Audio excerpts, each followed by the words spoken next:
বলিউড অভিনেত্রী মালাইকা অরোরা তার সম্পর্কগুলো থেকে তিনি যে অভিজ্ঞতা সঞ্চয় করেছেন তাই এবার বিয়ের পিঁড়িতে বসতে চাওয়া দম্পতিদের উদ্দেশ্যে শেয়ার করে নিলেন। অভিনেতা আরবাজ খানের সঙ্গে সম্পর্ক ভেঙেছে অনেক বছর। সম্প্রতি সাবেক প্রেমিক অর্জুন কাপুরের সঙ্গেও বিচ্ছেদের পথে হেঁটেছেন অভিনেত্রী। বিয়ে করে সংসার, সেখান থেকে বিচ্ছেদ, আবার প্রেম, সেই প্রেম সম্পর্ক বিচ্ছেদ। বর্তমানে এখন তিনি সিঙ্গেল আছেন। তাহলে কি দাঁড়ালো তার এই সংসার প্রেম সম্পর্কগুলো? বিয়ের পিঁড়িতে বসতে যাওয়া এবং বিয়ে করার আগে ঠিক কি কি বিষয় মাথায় রাখা উচিত তা নিয়ে বেশ কিছু পরামর্শ দিয়েছেন অভিনেত্রী। মালাইকা বিশ্বাস করেন যে স্বামী স্ত্রীর আলাদা আলাদা সঞ্চয় থাকা উচিত, আর্থিকভাবে তাদের স্বতন্ত্র হওয়া উচিত। তিনি জোর দিয়েছিলেন যে নারীদের জন্য এই বিষয়টি খুবই গুরুত্বপূর্ণ, বিশেষ করে বিয়ের পরও তাদের নিজের পরিচয় ধরে রাখতে হবে। কার্লি টেলসকে দেওয়া এক সাক্ষাৎকারে মালাইকা বিয়ে নিয়ে তার যে মতামত তা শেয়ার করে নিয়েছেন। দম্পতিদের নিজেদের স্বাধীনতা বজায় রাখার পরামর্শ দিয়েছেন। তিনি উল্লেখ করেছেন যে বিবাহিত সম্পর্কে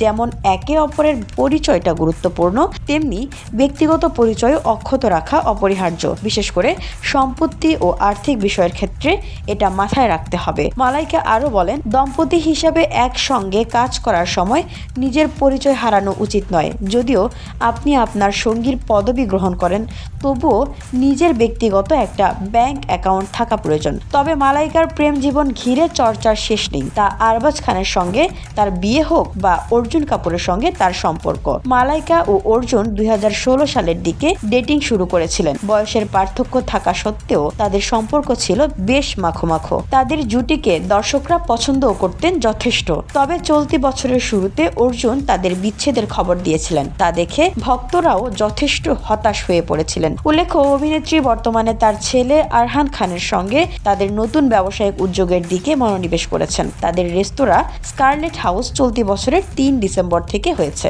ভোগকে দেওয়া এক সাক্ষাৎকারে মালাইকা শেয়ার করেছেন যে তিনি ও আরহান দুজনেই খাবার খেতে এবং ছবি দেখতে খুব পছন্দ করেন। একসঙ্গে বিশ্ব ভ্রমণ ও রেসিপি সংগ্রহ করার পর তারা এই রেস্তোরাঁ খুলেছেন। 2500 বর্গফুট জুড়ে তাদের এই রেস্তোরাঁ। BOD Bangla news desk.